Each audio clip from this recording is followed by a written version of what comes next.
If you're into microbrand watches, and I'll assume that you are if you're watching this, one of the biggest success stories around is easily Zelos watches.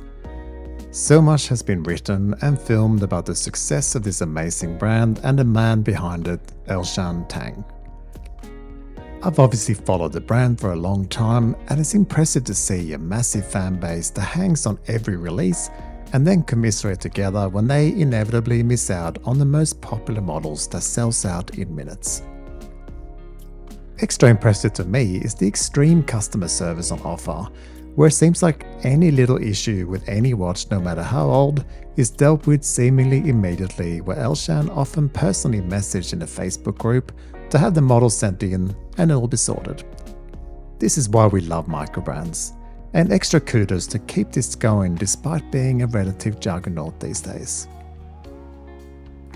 So when you get an email asking if you'd like to check out an upcoming release in the Eagle 2, then there's only one answer you can give really. Having never handled an aventurine dial, I seized the opportunity to review this particular model. And whilst it's very beautiful, it's the incredible case design that is the hero of this model. Not to mention quite an upgrade in movement from the Eagle 1 model.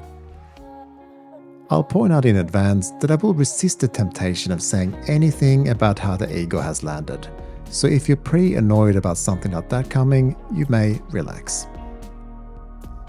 As per usual, you're either on board with Zelos' approach to watch design or you're not. I'm mostly on board, but what definitely is the common denominator is the design like nothing else on the market, and that's something that we should all embrace in my opinion. So let's go soaring with the Eagle 2.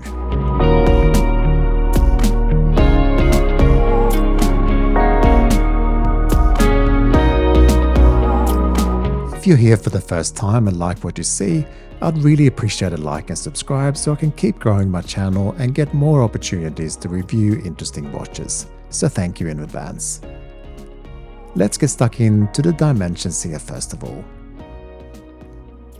The Eagle 2 is exactly 39mm wide and 48mm lug tip to lug tip. Lug width is 20mm and is 13mm thick. Water resistance is 100 meters, and on the included rubber strap and the titanium case, weight is a mere 80 gram. So let's get a closer look at this dial. As you can see, this is Zelos' take on the classic B-Uhren German design from the 1930s that we often see re-released from the likes of Laco and Stova.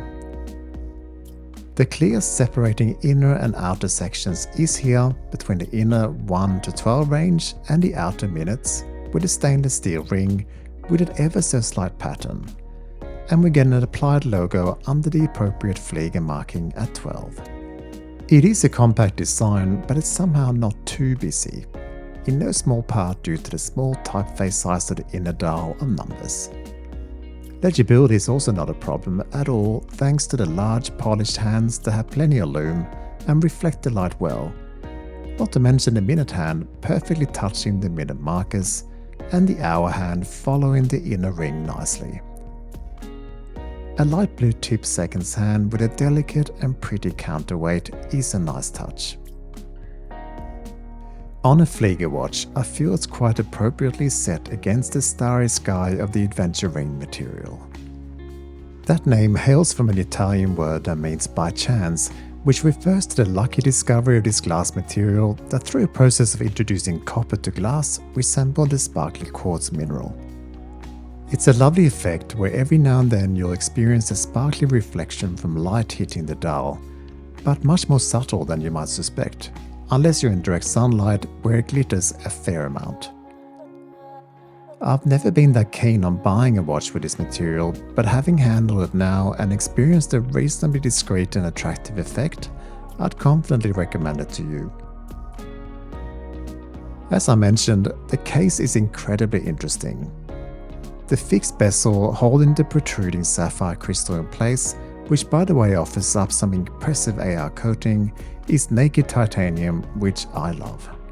There's a brutal grey matte sheen that always reminds me of a car or a plane prototype, but the polished details of the lugs breaks up the matte surfaces, both where the lugs meet the bezel and the sharp angle sides that aren't polished but still reflects light at times. This is probably one of the more interesting side-on views in the watch world. The case consists of two major components. The central case is finely machined with this beehive pattern, known to be one of the strongest in our world. An outer case is then attached with these vast cutouts that allow full visibility through the lugs and around the inner case design. It's like nothing I've seen before, and it really adds an enormous amount of character to the overall watch. The large jet turbine design of the screw-down crown is easy to grip, appropriately detailed and signed. It's brilliant in my opinion. I hate fiddling with small crowns that you can't get a proper grip on. Also worth mentioning that despite the unusual shape, it sits quite well on the wrist.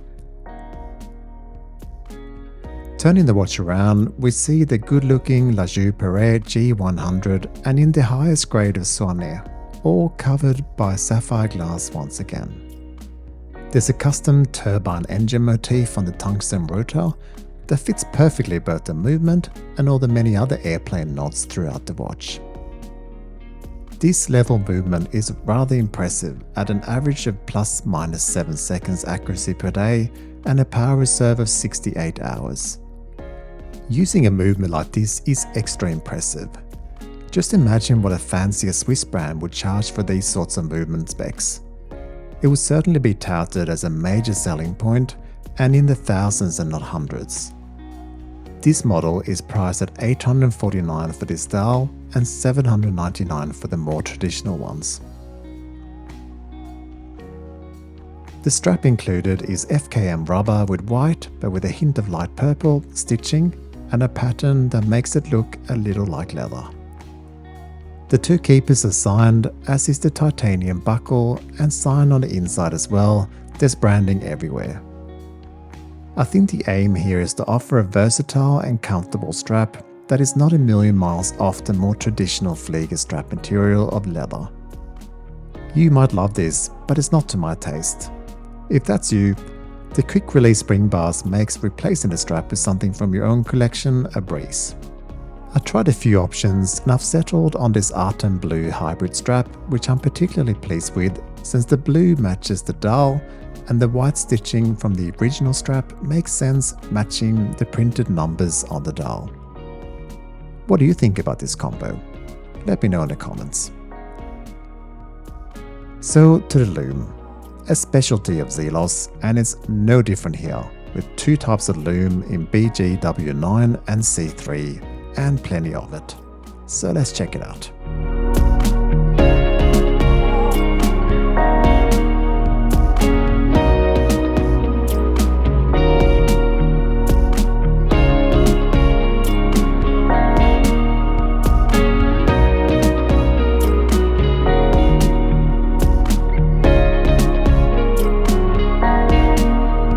The Zelos Eagle 2 has more twists and turns than an HBO show.